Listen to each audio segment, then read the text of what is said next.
Selamat pagi murid-murid semuanya. Pagi, Sir. Bagaimana keadaannya hari ini? Baik, Sir. Iya, bagus. Nah, sebelum kita mulai pembelajaran kita, Sir mau minta salah satu dari kalian untuk memimpin doa. Ayo, siapa di sini yang mau memimpin doa? Ayo, Citra, pimpin doa. Oke, baiklah teman-teman. Sebelum kita mulai pembelajaran kita hari ini, mari kita berdoa menurut agama dan kepercayaan kita masing-masing. Berdoa dimulai. Amin, berdoa selesai. Baik, terima kasih Citra. Ketua kelasnya di sini siapa? Ketua kelasnya? Deka. Deka. Sir. Oke, Deka, coba diperhatikan teman-temannya, apa ada yang belum hadir atau sudah berhadir semua di sini? Oke, sudah hadir semua ya. Oke, karena tadi ketika Sir sapa belum semua yang menjawab bagaimana keadaannya, jadi di sini Sir mau tunjukkan gambaran ekspresi kalian hari ini. Tahu kan ini apa? Tahu, Sir. Ya, Emoji. ini Sir mau tanya dong satu-satu. Bagaimana perasaan kalian hari ini? Sedih. Luar biasa. Ada yang sedih, ada yang semangat, ada yang luar biasa. Jadi untuk mengikuti pembelajaran ini, Sir harap kita mengikuti pembelajaran ini dengan semangat ya semuanya. Ya, Sir. Nah, untuk mendukung supaya kalian tetap semangat mengikuti pembelajaran kita ini, Sir mau ngajak murid-murid semua untuk melakukan sedikit ice breaking. Ah? Berdiri. Iya, jadi murid-murid semua ayo berdiri dulu. Oke, kita ikuti sama-sama ya ice breakingnya.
Nah, murid-murid semua udah pada semangat kan?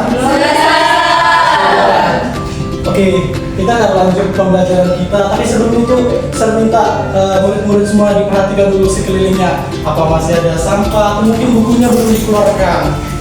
Ayo coba dipersiapkan. Oke, sudah ya. Belum ya. Oke, pada pertemuan sebelumnya kita sudah pelajari mengenai konsep-konsep dasar dari reaksi redoks. Reaksi redoks itu adalah reaksi yang melibatkan transfer elektron antara zat-zat yang terlibat. Kita juga mempelajari istilah dari reaksi redoks itu. Ada yang namanya reduksi dan juga ada yang namanya oksidasi. Sir mau tanya nih sama kalian, siapa yang masih ingat apa itu reaksi reduksi? Ayo kepada Citra, coba dijawab, apa itu reaksi reduksi? Reaksi reduksi adalah reaksi penurunan bilang-bilang. Iya, reaksi reduksi adalah reaksi yang mengalami penurunan bilos. Kemudian kalau reaksi oksidasi siapa yang tahu di sini? Oke, kepada Deka, apa itu reaksi oksidasi? Oksidasi itu adalah reaksi yang mengalami kenaikan bidang oksidasi. Oke, mengalami kenaikan tingkat oksidasi. Tepat sekali ya, murid-murid. Tepat tangan.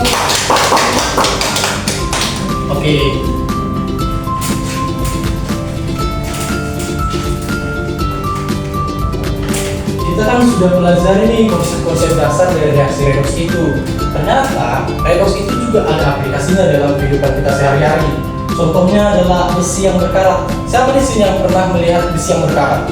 Saya sering Ya, semua pernah melihat besi yang berkarat. Contohnya seperti apa itu besi yang berkarat? pagar, Pagar, apa lagi? Paku.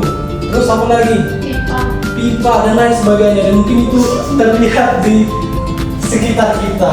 Oke. Untuk itu, di sini Sir akan menyampaikan tujuan pembelajaran kita karena kita sudah tahu bagaimana aplikasinya reaksi redoks. Kita akan juga melihat nih bagaimana sih reaksi redoks itu, bagaimana reaksinya. Kita juga akan menetarakannya gitu. Dan di sini ada tujuan pembelajaran. Yang pertama yaitu setelah mengikuti pembelajaran, saya harap murid-murid semua di sini dapat menuliskan bersama reaksi redoks yang setara dengan benar.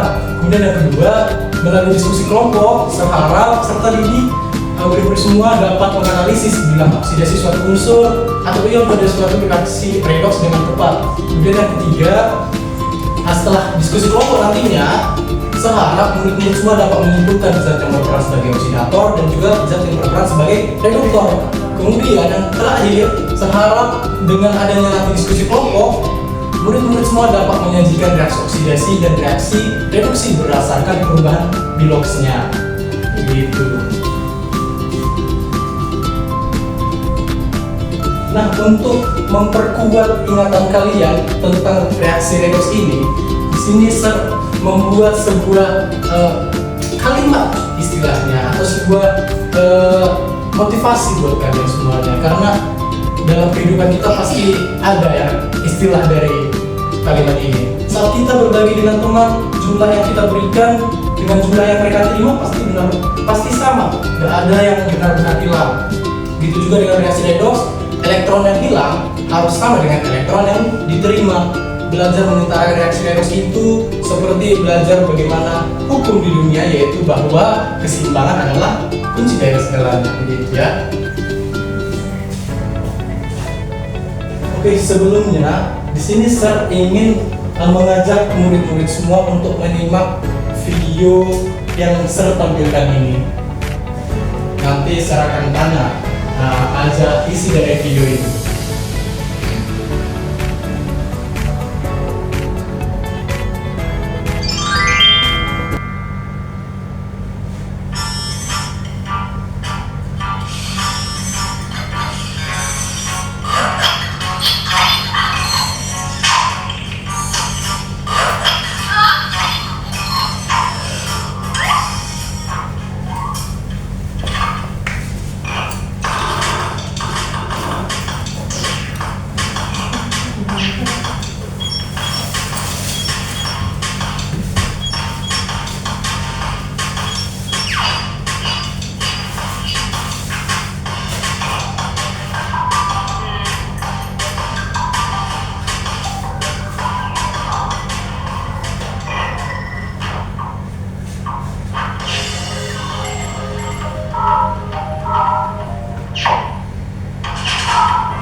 Oke, semua murid-murid semua udah pada lihat kan bagaimana video itu.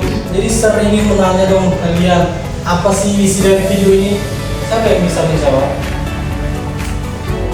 Ya, kepada ini coba dijawab dong, apa isi dari video ini? Jadi ini proses pembentukan besi, di mana nanti ada beberapa yaitu oksigen sebagai perkaratan, dan satu lagi water vapor. Ya, tepat sekali ya. Jadi besi berkarat itu terjadi karena adanya pengikatan besi dengan oksigen dan juga air gitu. Jadi sini saya ingin membentuk kelompok menjadi 3 kelompok. Saya akan membagikan sebuah LKPD dan saya harap murid-murid semua dapat menjawab LKPD tersebut. Untuk kelompok 1 Citra Esther, kelompok 2 Cintami Denada, dan kelompok 3 Deka dan juga Andini.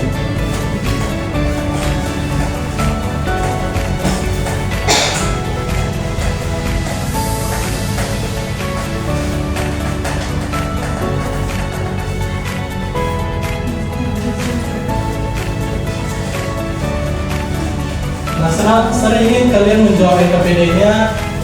Saya kasih waktu sebanyak 7 menit ya.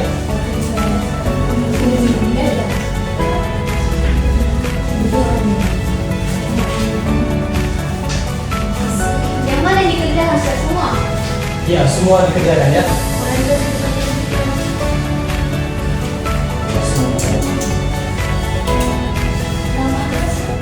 Nah, untuk namanya coba murid-murid semua taruh 2 orang satu kertas. Di sini contohnya Cintami, terus di sampingnya dengan dari.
mungkin udah selesai ya jawabannya, semua sudah menjawab. Jadi sini saya ingin salah satu dari kelompok kalian untuk melakukan presentasi untuk memberikan jawaban kalian pada teman-teman kalian.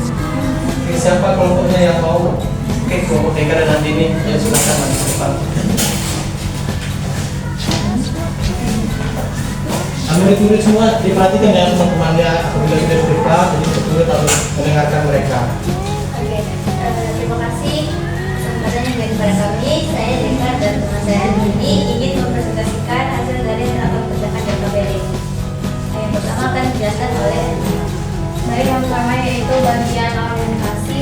Apakah yang menyebabkan besi mengalami korosi? Seperti yang ada di video tadi setelah kita tonton bahwa besi mengalami korosi karena adanya water carbon dan oksigen.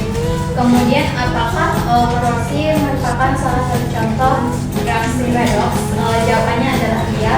Kemudian yang ketiga yaitu bagaimana cara menentukan zat yang mengalami oksidasi dan reduksi dalam reaksi ini. Jawabannya jika suatu zat mengalami peningkatan dan penurunan bilangan oksidasi dan secara fisik akan berubah warnanya. Kemudian akan lebih rapuh jika korosinya terjadi pada besi. Baik, selanjutnya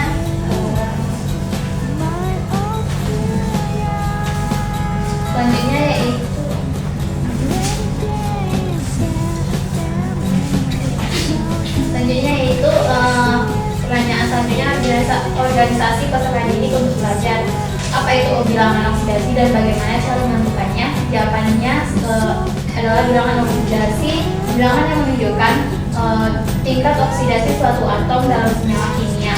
Cara menentukannya yaitu dengan melalui menghitung muatan setiap bentuknya. Kemudian selanjutnya bagaimana cara menentukan zat yang bertindak sebagai oksidator dan reduktor dalam suatu reaksi redox? Jawabannya, zat yang bertindak sebagai oksidator adalah zat yang mengalami reduksi setelah reaksi. Kemudian zat yang bertindak sebagai reduktor adalah zat mengalami oksidasi. Kemudian untuk cara menentukannya kita harus menghitung bilangan oksidasi setiap zat. Kemudian menentukan apakah mengalami oksidasi dan reduksi. Yang ketiga yaitu bagaimana cara mengidentifikasi reaksi oksidasi dan reduksi berdasarkan perubahan bilangan oksidasi. Jawabannya yaitu reaksi oksidasi terjadi ketika adanya kenaikan bilangan oksidasi setelah reaksi. Kemudian reaksi reduksi terjadi ketika adanya penurunan bilangan oksidasi setelah reaksi. Selanjutnya penyelidikan kelompok. Yang pertama kita harus menentukan bilangan oksidasi unsur-unsur dari reaksi korosif besi, yakni O2 tambah Fe tambah H2O sama dengan Fe2O3H2O. Nah, untuk menentukan bilangan oksidasinya kita itu kan ada ketentuannya. Nah, kalau misalnya unsur-unsur B berarti dia muatannya 0. Jadi berarti O2 dengan Fe itu muatannya 0. Kemudian H2 muatannya 2. Kemudian yang O muatannya min 2. Menghasilkan Fe2O3H2O. Nah, di sini kami menghitung dulu untuk mendapatkan berapa muatan dan berapa bilangan oksidasi dari Fe2 dengan cara menghitung semua bilangan oksidasi dari O3H2O, di mana di sini kami mendapatkan Fe2 biloxnya adalah 7, sehingga kami dapatkan bilangan oksidasi dari unsur-unsurnya adalah O2 untuk yang sebelum reaksi O2 adalah 0, Fe adalah 0, H2 adalah 2, O adalah min 2 atau H2O sama muatannya sama dengan 0. Kemudian menghasilkan Fe2 7, O3 min 6, O3 ditambah O sama dengan min 8 dan H2 adalah plus 1. Nah, untuk kemudian mengidentifikasi zat yang mengalami oksidasi dan reduksi dan tentukan oksidator dan reduktor dalam reaksi tersebut.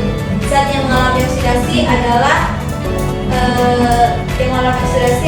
Fe2, dia dari 0 menjadi 7. Kemudian yang mengalami reduksi adalah oksigen, di mana dia dari 0 menjadi min 2. Jadi min 2. Oksidator di sini adalah O2 dan reduktor adalah O. Oke, tepuk tangan untuk teman-teman semua. Oke, silakan dulu.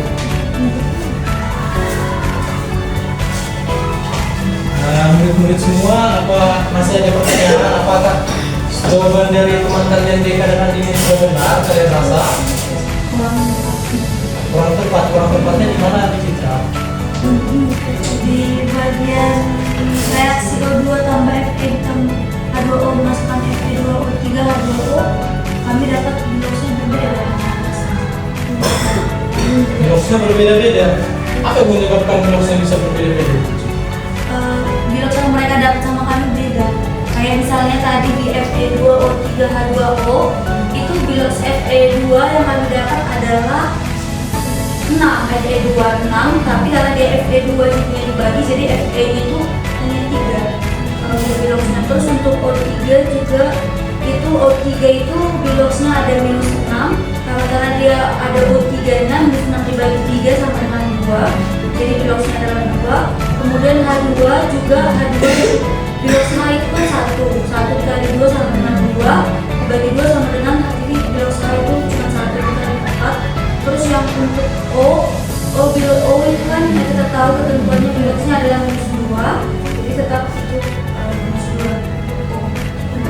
Oke, untuk reaksi yang di ruas sebelah kanan tadi, kalian sudah menjelaskannya dengan nol? Sudah. Oke, mungkin kepada Deka, coba tanggapi temannya. Apakah memang temannya yang keliru atau memang benar itu jawabannya? Kami salah itu. Oke, berarti Jadi tapi Fe2 kami dapatnya Fe2 itu 6. ya Fe26 ya. Jadi murid-murid semua di sini udah tahu lah bagaimana cara menentukan bilox ini, terus bagaimana cara menentukan yang mana sebagai oksidator, yang mana sebagai reduktor. Nah, untuk menguatkan pemahaman kalian terkait materi bagaimana sih cara menyetarakan reaksi redoks ini, di sini saya akan memberikan sebuah soal yang kita kerjakan bersama. Jadi saya harap murid-murid semua tetap fokus dan kita sama-sama mendengarkan supaya pembelajaran kita berjalan dengan lancar. Nah, di sini terdapat metode untuk penyetaraan reaksi redoks dengan metode PBO tadi. Tahapan yang pertama adalah dinamakan jumlah atau pusat. Atau pusat itu adalah atom yang mengalami perubahan bilangan oksidasi. Kemudian yang kedua, kita harus menghitung selisih biloxnya. Dan ketiga, kita menyamakan selisih bilox. Yang keempat, pada reaksi ion, kan tadi saya bilang akan bahas reaksi ion saja. Kemudian reaksi ini kita samakan jumlah muatannya. Untuk suasana asam, kita menambahkan ion H+ di ruas yang muatannya kecil. Sementara untuk suasana basa, kita menambahkan ion OH- di ruas kiri yang muatannya besar. Jadi ruas yang muatannya besar, sorry, di situ ada tipe ya. Jadi yang terakhir itu kita akan menyamakan jumlah atom O di ruas kiri dan jumlah atom H di ruas kanan dan kiri begitu.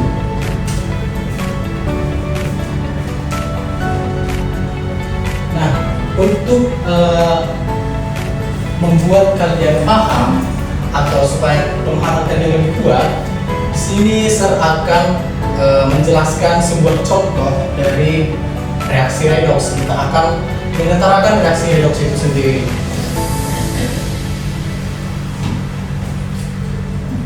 Pertama kita tulis soalnya dulu ya, murid-murid.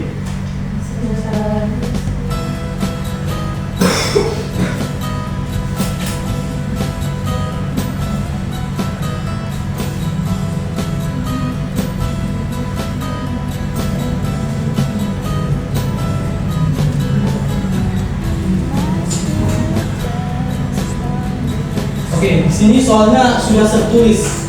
Kita harus ingat tahapan tadi bagaimana cara menyetarakan reaksi dengan metode PBO. Yang tahap pertama tadi apa disebutkan di sini? Sama jumlah atom pusat. Iya, menyamakan jumlah atom pusat. Tadi saya kan udah bilang bahwa atom pusat itu adalah atom yang mengalami perubahan bilangan oksidasi. Itu sekali. Di sini terdapat 3 atom kan? Ada Cr, ada O, dan juga ada C. Jadi kita akan menentukan siapa sih di sini yang mengalami perubahan bilangan oksidasi itu. Nah, untuk menentukan itu kita akan menentukan jumlah bilox dari masing-masing ion. Dan di sini kita akan menentukannya dengan cara untuk bilox total dari si CrO7 yaitu adalah 2 min, negatif 2. Kemudian si O, bilangan oksidasi O berapa? Minus 2. Di sini kan ada 7, jadi kalau dia 7 berarti biloxnya ada Minus 14. minus 14. Kemudian di sini si atom Cr kan tidak diketahui berapa dijumlahkan dengan minus 14 yang menghasilkan minus 2. Minus 12. 15. Minus 15. Itu CR-nya jadi satu duanya. Oh, iya. Plus 12. Plus 12. Berapa tadi si Cr? Plus 12. Iya, positif 12. Karena di sini ada 2 atom Cr, berarti untuk satu atom Cr berapa? Nah, Karena 12 bagi 2. iya. 12 dibagi 2. Sama seperti si Cr27, kita akan menentukan si C2O4. Di sini bilox totalnya berapa? Minus 2. Iya, minus 2. Kemudian si O kan tadi sudah diketahui berapa biloxnya. Berapa? Minus Minus 2. 2. Karena di sini 4 berarti jadi Minus 8. minus 8. Kemudian di sini berapa dijumlahkan dengan minus 8 yang menghasilkan minus 2? Plus 6. Iya, positif 6.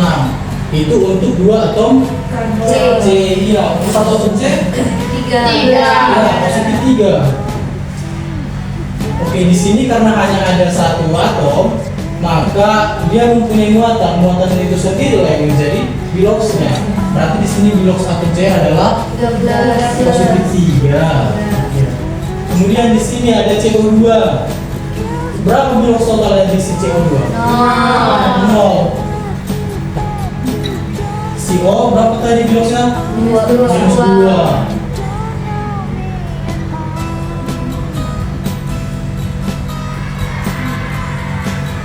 Berapa dijumlahkan dengan minus 4 yang menghasilkan 0? Positif 4. Ya, positif 4. Kita tulis juga positif 4 di atas ya, karena dia hanya memiliki satu atom C. Oke, selanjutnya di sini kita akan menentukan siapa atom pusat tadi yang mengalami perubahan bilox. Si atom Cr di sini biloxnya berapa? Nah, Positif 6.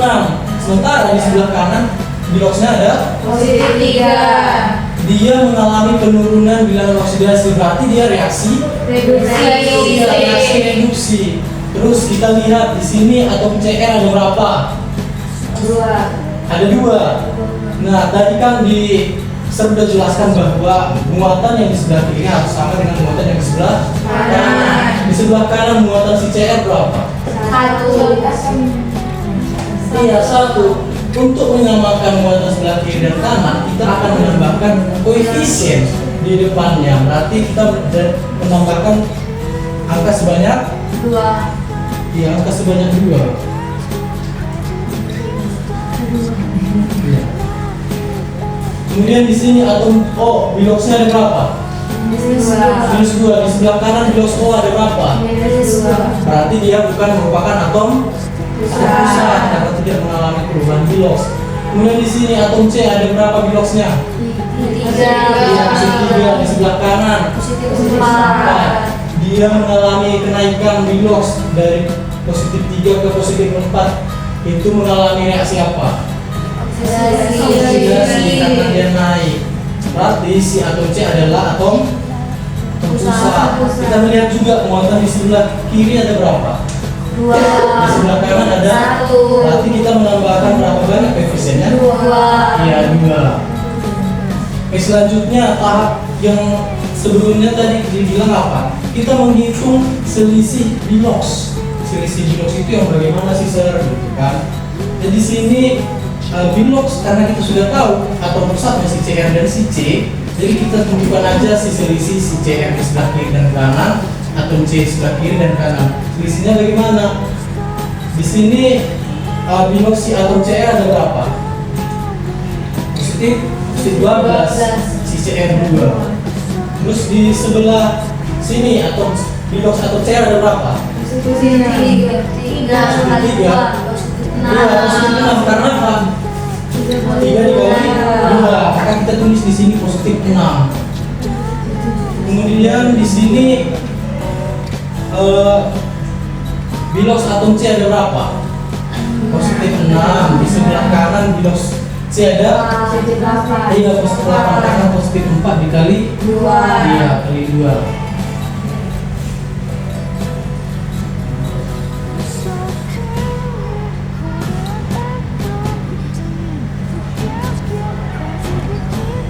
Nah, kita kan udah tahu nih bilos-bilos dari masing-masing ion unsur. Jadi tahap yang ketiga adalah menyamakan selisih bilos. Bagaimana cara kita menyamakan selisih bilos ini? Kita lihat dulu selisih dari si CR2 dengan si CR di sebelah kanan ada berapa? 12 dengan 6 selisihnya berapa? Nah, selisihnya ada 6. Kita tulis di sini 6. Kemudian selisih untuk C2 di sebelah kiri dan kanan positif 6 dengan positif 8. 2. Ya, selisihnya ada 2. Tadi katanya kita harus menyamakan selisihnya, berarti untuk kita supaya kita menyamakan ini maka ini harus dikali kan 1, yang ini dikali 3. Nah, untuk menyetarakan reaksi ini kita hanya melihat pengkalinya ini saja. Ya, pengkalinya. Berarti di sini pengkalinya harus kita kalikan dengan si atom pusatnya tadi, si CR. Di sini CR 1 dikali 1, 1. Begitu juga dengan ini 2 kali 1, 2. Nah, untuk si atom C di sini kan pengkalinya 3. Berarti kita masukkan si menjadi koefisien di atom C2. Oke, berarti di sini kita buat menjadi 3. iya 3C2. Kemudian di sebelah kanan atom C-nya ada berapa tadi? 2 dikali 3 berarti jadi 6. Ya, jadi 6 ini kita coret berarti ini jadi 6. Oke, sekarang kita udah tahu reaksinya. Ada CR2 O7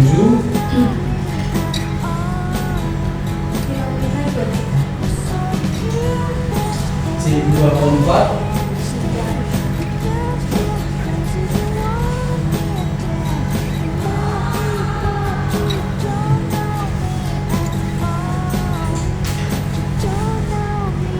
Nah, kita lihat tahap sebelumnya bahwa ini kan tadi suasana asam visual. Untuk suasana asam kita akan menambahkan ion H+ di muatan yang dijumlah di ruas yang muatannya kecil. Di sini kita lihat dulu jumlah muatan di ruas kiri dan ruas kanan. Di ruas kiri jumlah muatannya ada berapa? Di sini minus 2, di sini minus 2 ada 3, minus 6. Berarti selisihnya ini ada minus 8. Iya. Kemudian di sini si CR jumlah muatannya berapa? 6. Iya, positif 6. Di sebelah sini 0. Maka selisihnya positif 6. Nah, kita lihat selisihnya ini. Di muatan yang paling kecil itu siapa? Minus 8 atau minus 6? Minus 6. Iya. Yang kecil berarti minus 8. Seperti yang disebutkan dijelaskan tadi, bahwa kita akan menambahkan ion H+ di ruas yang muatannya kecil. Berarti di sini kita tambahkan H+. Nah, kita lihat bahwa untuk menyetarakan ini kita harus samakan jumlah muatan di sebelah kiri dan kanan. Di sini minus 8 ditambah berapa yang menghasilkan positif 6? Positif 10. Jadi 6 kan? Iya, minus 8 ditambah berapa biar positif 6? Positif 16.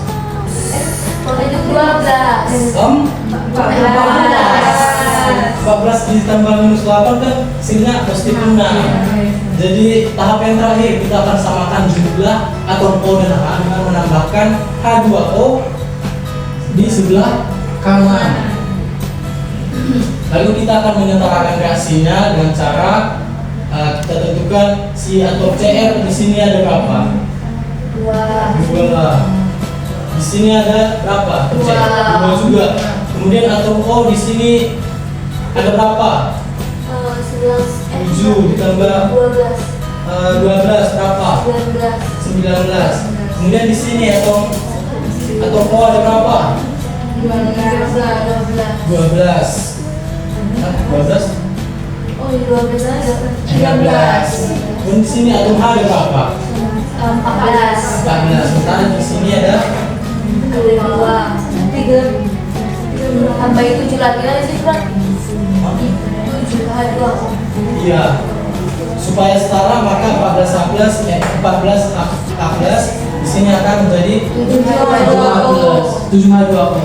Jadi kita sudah tahu bahwa reaksi yang setara untuk soal yang tadi adalah Cr2O7 tambah 3C2O4 tambah 14H+ tambah 2Cr13 tambah 6Cr2 tambah 7H2O. Oke. Nah, untuk memperkuat pemahaman kalian tentang materi kita ini untuk menyetarakan reaksi dengan perubahan oksidasi, di sini memberikan sebuah latihan soal. Jadi Sir ingin murid-murid semua untuk men-scan lalu dikerjakan di rumah, dan nanti pengumpulannya bisa dimasukkan ke dalam Google Classroom kita.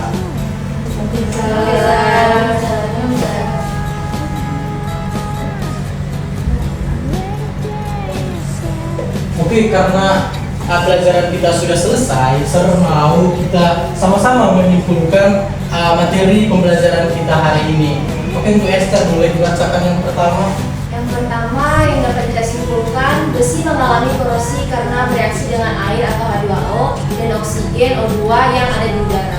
Oke, untuk yang kedua boleh Cintami dibacakan. Dari kesimpulan kedua itu kita dapat menentukan zat yang mengalami oksidasi dan reduksi dengan menentukan bilangan oksidasinya apabila masing-masing unsur sebelum dan sesudah bereaksi. Oke, untuk yang ketiga boleh dibacakan Denada. Kesimpulan yang ketiga yaitu jika bilox naik maka zat tersebut mengalami oksidasi, namun jika turun maka mengalami reduksi. Oke, kita kan sudah menyimpulkan pembelajaran hari ini. Saya harap pembelajaran kali ini bisa bermanfaat dan juga jangan lupa untuk mengerjakan tugas yang sudah saya berikan. Oke, untuk mengakhiri kelas kita, saya mau juga minta salah seorang dari kalian untuk memimpin doa kita. Pada Cintami, ayo silakan pimpin doa kita.